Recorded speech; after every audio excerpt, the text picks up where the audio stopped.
pakai zin ei ko vui lấy xịt ga chom khoma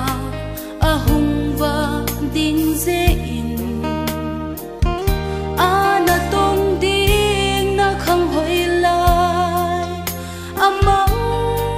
no me a leng pi le lai za ana tong khom ding min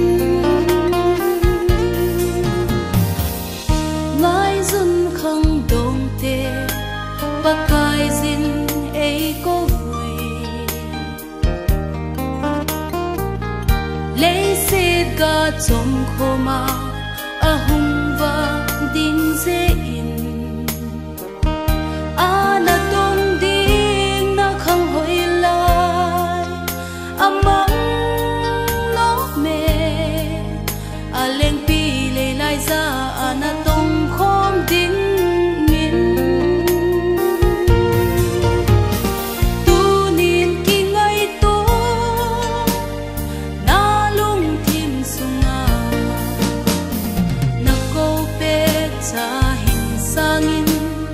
ta sanin ki ngai zingin I cross put now I pakai nung zui khat ahita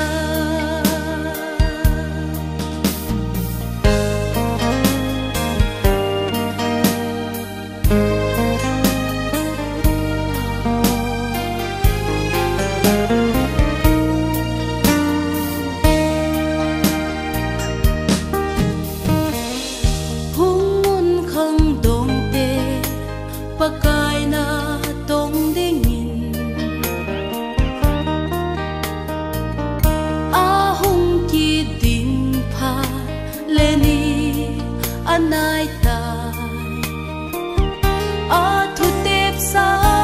gui lung zo ta lung sit na ni zong hi be va loi ding a thu tep sa bang